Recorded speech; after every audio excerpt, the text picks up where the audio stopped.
Yeah, Paul, first, please let me give you a small present before we start. This one was printed in Turkey. Yeah, okay, wow. This is for you. Yeah, this is for you. Thanks for inviting me. Thanks so much. And I couldn't help myself when there was so much talk about quantitative easing. I used to work as a financial analyst just before I started to be a president of Liberland. And of course, the quantitative easing was one of the frequent things, and it's always discussed here why the hell we don't see any inflation. What's wrong? It's very easy actually to explain. It's nothing too complicated. If you take a look at the blue curve, it is the money which were overly printed by Fed, and that is more than 350,000 billions of dollars now. And the green line is actually the money that have been saved by commercial banks at Fed. So when you see this was the first round of quantitative easing, the second round of quantitative easing, and the third round of quantitative easing, nothing really changed much in the term of overall money that really went to the economy. And this is, of course, the money bomb which is still out there. The money can go to the economy anytime those banks decide to take them off from the Fed. They have that money there for 0.25%.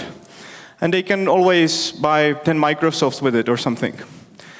So anyway, I just wanted to mention that because there was this discussion many times, and not too many people actually realize that the inflation threat still lies in this curve. Whenever this goes down, then of course the money from the quantitative easing goes straight to the economy. So I'll get back to, I wanted to also mention that actually the overall money that are in the economy are just about the same like in the first 3 or 4 months after the start of quantitative easing. So we are about the same scale here and here. So let's get to Liberland. I started a country because, of course, I felt there was very little to be done on a country level. I fought 5 years for lower taxation, less regulations. Okay, we were able to get 1 seat in European Parliament, but that didn't really change much. And I said we have to get much more efficient in order to bring more freedom to the world. And that's how I decided that we need to introduce some competition to the market of states. And this piece of land apparently was unclaimed for 24 years. Neither Croatia, which is this piece here, nor Serbia claimed this piece of land for more than 24 years after the split of Yugoslavian Republic. And sort of because Croatia always thought that the border goes with the old line where the Danube went, and Serbia always said that the middle of the Danube is the border. So I set it up. We named it Free Republic of Liberland. We gave it motto to live and let live. The form of government is constitutional republic with elements of direct democracy, which means that we took the best parts of American Revolution and best parts of Swiss democracy, Swiss direct democracy. We combined them together, and we put some other 400 points which the government shouldn't do in order to prevent happening something like that happened in the US, so it doesn't interfere with everything it can.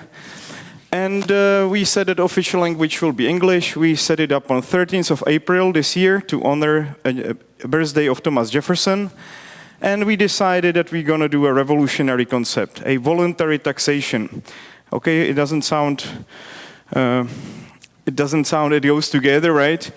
But it's the best way how to introduce the idea. We basically want to do all that government does solely on the basis of voluntary decision of individuals. And I think it's much more than achievable because we don't want anything else from the government than take care of justice, security, and diplomacy. And we can talk here a lot how much does the government actually has to do about security with all these technologies. And I will speak about it at the end of presentation. So when you put Liberland now into the map, you come up with the embassy of Liberland in Prague, which is now one of the 35 embassies around the world. And you can also come up with this place between Croatia and Serbia on the Hungarian borders. And it says closed, that is right. And how is it possible that I was able to set it up and get so much attention? Because international law is quite favorable to setting up new countries. Because you actually don't need any other recognition from any other country to be a country. Only thing that you need to have a country is a will of people to have a country, and a will of people to form a nation.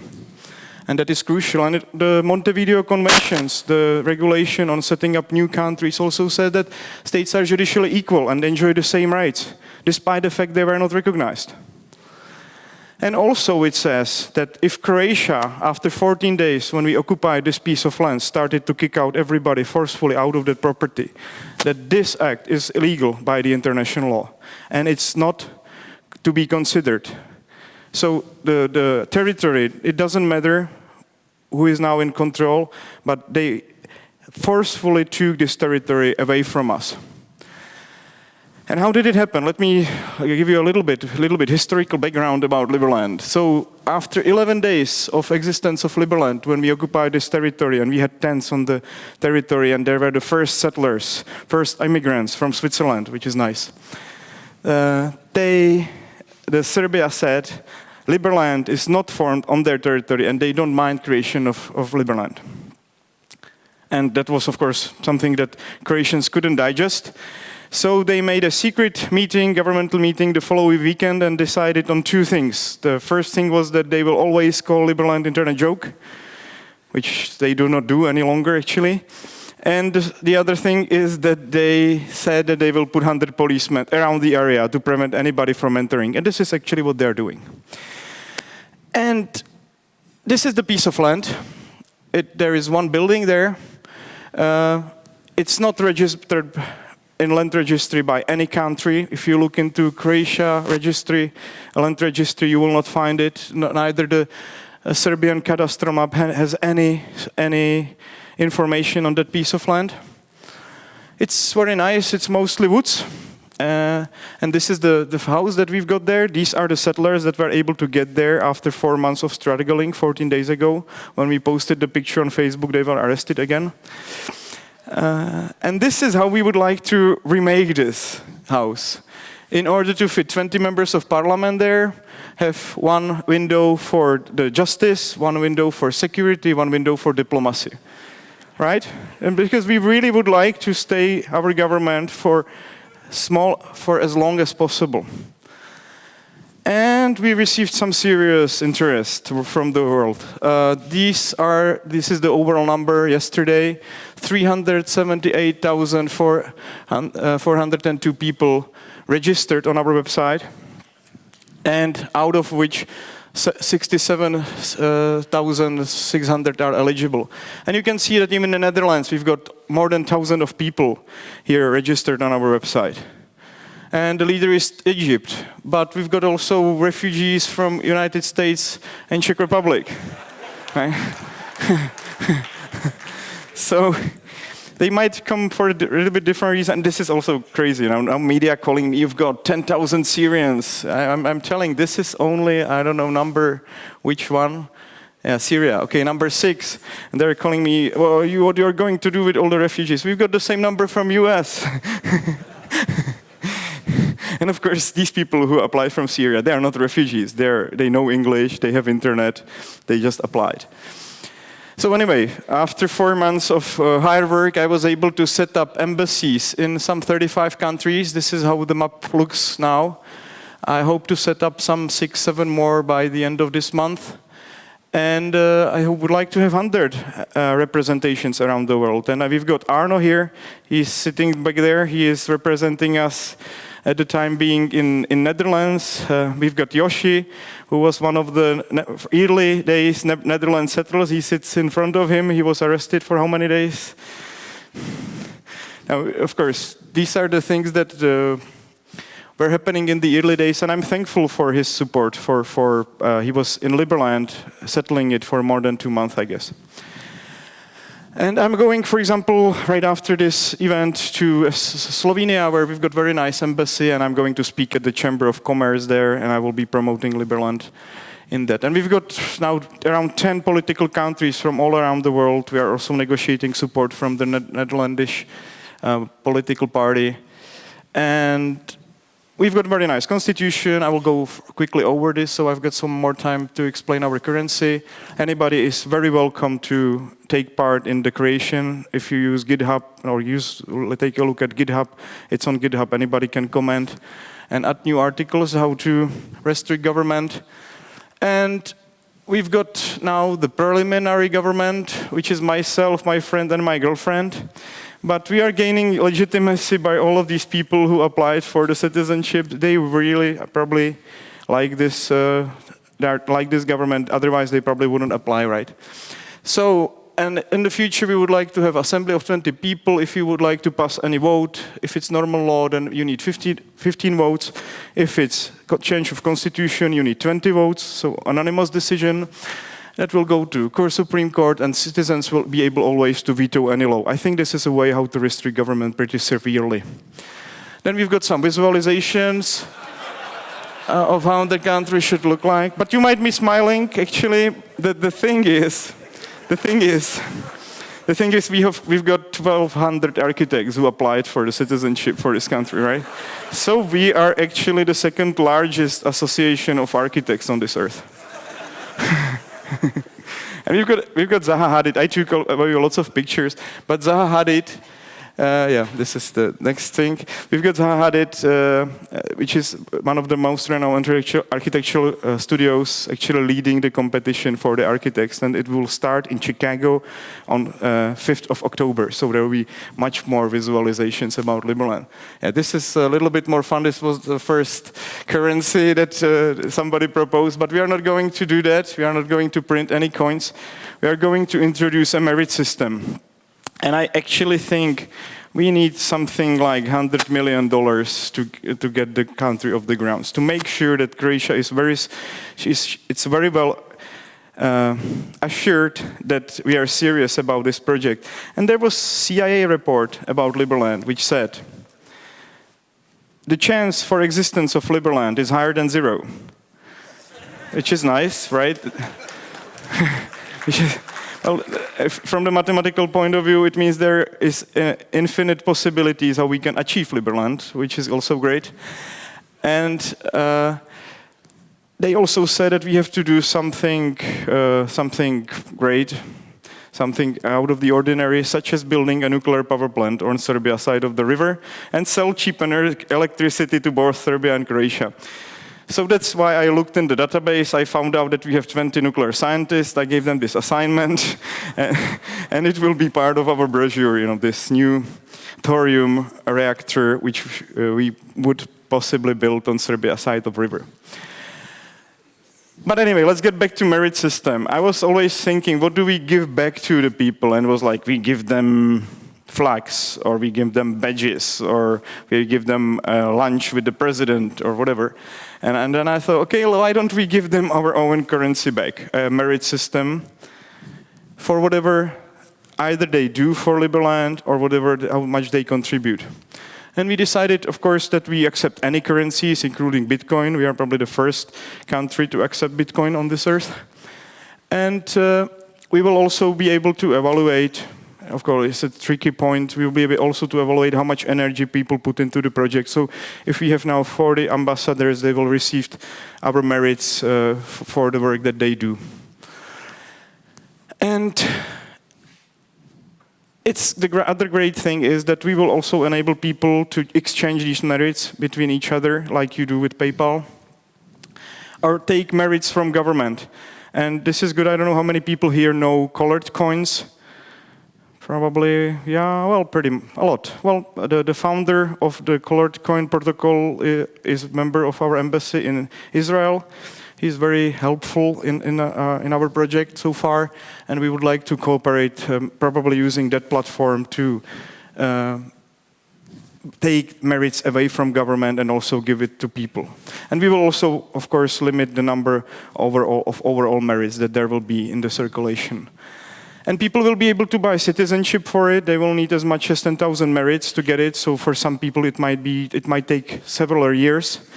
And of course, this was also the intention, because we know that we will need a value of around 10,000 merits from 10,000 people to get the country off the ground. And they will be also able, with these merits, to buy shares in governmental property. So no matter what government does, people will be also able to get part of the ownership. So we exchange the donation for simply exchange of currencies. But for now, it's not a currency. We don't want to have too much problems with the regulators. It's just an internal accounting unit, right? And it's actually already working. If you go to the webpage, you can sign in and you use donation. Finally, we got the portal with the credit card company. So we can accept donations apart from Bitcoin. It was also very funny when PayPal, after 2 months of blocking us, told me, sorry, sir, we cannot help you with your nation building effort. So, and I was trying very hard to get the money out of there. I even met Peter Thiel, and he advised me, maybe you should use Bitcoin, which was very funny. The founder of PayPal advises you to use Bitcoin to fundraise money, right? So this is how it will look generally like. You will have tasks as a regular citizen, or you can be as architect there or as a lawyer, and you will see all these tasks that government needs to achieve and number of merits assigned to it, or you will also see your overall balance depending on how much money you donated to Liberland. And there is this one last thing that I would really like to have by the end of the year, and we are already working on that, and that would be like a mobile app. That would probably piss off many regulators, but I don't mind that. It will be like an integration of PayPal services, Bitcoin and colored coin things, and services like Uber and Airbnb. I would like to actually put all these things together in very simple application. So no matter where you are in the world, you will be always able to offer taxi service. You will be always offered to rent any property.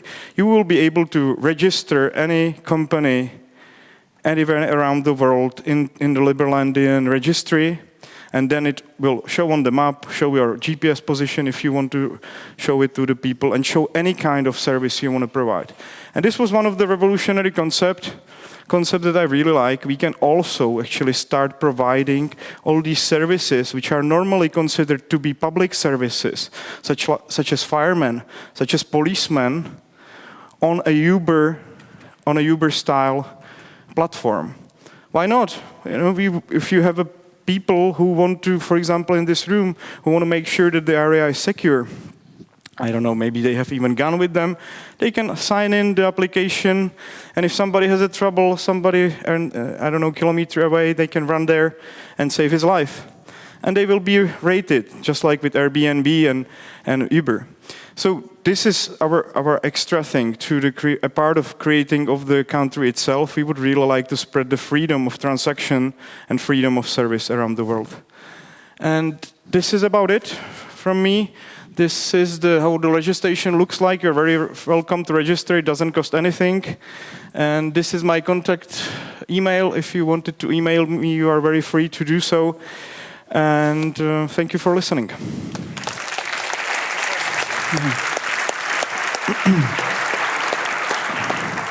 That's a very interesting and thought-provoking speech. Thanks so much, Vit. I'm sure there are many questions in the audience, so let's grab the mic. Who wants to ask a question first? Maybe Arno also like this area a bit. Yeah, first try to start here, yeah, and then. Hi. You said you don't want to piss off the regulators when you're creating your currency. Which regulators? Aren't you writing your own regulations here? Well, you know, of course, there is this global government out there already, and this is the project I'm always trying to explain that even the people who are trying to create a new world order will like this project at the end, but there might be some resistance at the very beginning, right? So there are all these global financial regulations. That's why the PayPal is so over-regulated. All these financial institutions are over-regulated, and of course, you will be safe. We will be safe as long as you use Bitcoin to donate to Liberland. But you know, we don't know how long it might take for our our portal for cards to be shut down. But I hope could at least take a couple of years before Bitcoin gets really strong, and it will be as strong as the payment with cards. But if it's your own country with your own currency, tell the regulators to piss off. It's your own regulations. Yeah, well, I wish it was that easy, but it is. It's your own currency. Yes, but I'm talking now about for example, interaction with other banks, right? They can shut you down anytime they want. Yeah, well, that's not regulated. Yeah, because they are told by regulators to shut us off. Nou, ga je proberen. Wow. Wat viel er nou uit? Oh, hij doet het. Ja. Hi. I was wondering if you are still undertaking any efforts to get official recognition from other countries or other... Yes, we are working very hard on that, and the reason, of course, is to get us recognized. It's very important. It's not necessary to create a country to get recognition, but it's very good, and that's why I'm setting up all the embassies. And yesterday, for example, I met a person who knows personally all the ambassadors in Hague, and it's very good to have also very well-connected people. And for example, in Slovakia, we've got Richard Sulik, who is the former head of the parliament there, who is now representing our interests there. So we are very highly connected in many countries. We need to use all these connections for the recognition. And all these embassies, they've got of course, multiple purposes for creation. One of them is get Liberland recognized. The other one is to get our citizens recognized, to get our diaspora well organized. These are all the people that like Liberlandian ideas, and they're minorities in their own countries.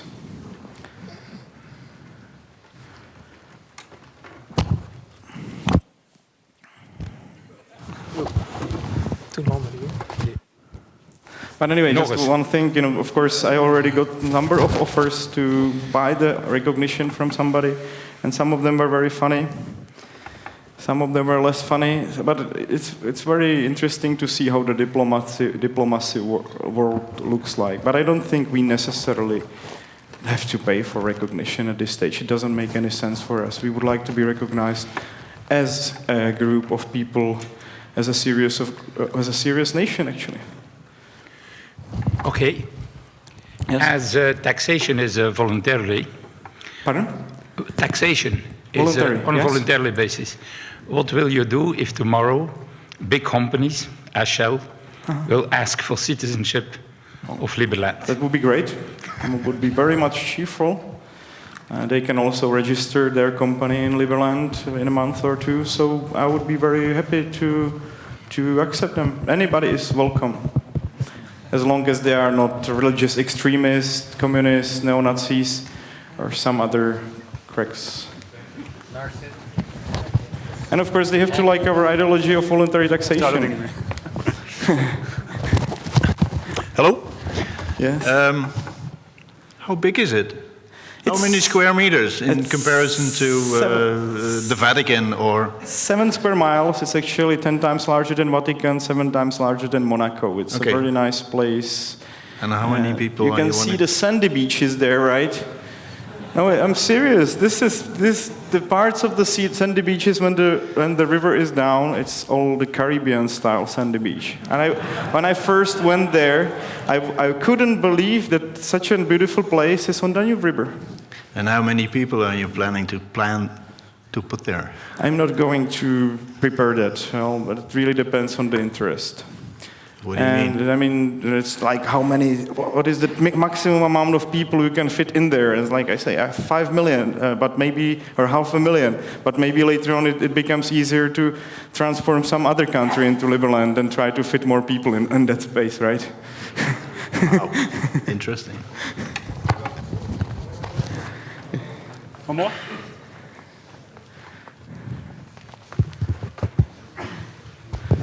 Thank you very much for this thought experiment, but we don't know where it ends, and that's the interesting part. Can I buy a piece of land on in your country? I'm not selling them publicly now. There are some companies who wanted to get options in a case we succeed, so this is something which is available but not as a public offer. It's only to the people who are very close to the project now. So you do own the land? Well, we are the only owners now, the only private entity as well as the only sovereign entity claiming this piece of land. But of course, we have a little bit of a problem with Croatians now. So, you know, they might give it up to us, the control over territory, easier, or it might take more years. We don't know now. But it really depends on how much organized we can get, how much our citizens will be serious about the project. Maybe I can ask a final question, and Vit, like, according to John Locke, you only own something if you have mixed it with your own labor, right? And right now it's still barren land. So if I would go there tomorrow and I would actually build a house there, I would own it and not you, right? Yes, that's what happened with the Liberland Settlement Association. They just simply went there to this island, this nice sandy island, and they stick their flag there. And I recognized this piece of land to be dedicated to LSA because they made enormous effort during the summer to settle that piece of land. They organized most of our settlement efforts in that area. So until people have actually built infrastructure, it's still a race, and everyone can still try to own pieces of it without paying you. Yeah, well, it would of course be nice if that person did something which seriously helped Liberland. Right, yeah, like send an email to the president and then try to come up with an arrangement. Okay, well, it's very thought-provoking, and thanks so much, Vit, for sharing your story with us. Thank you very much.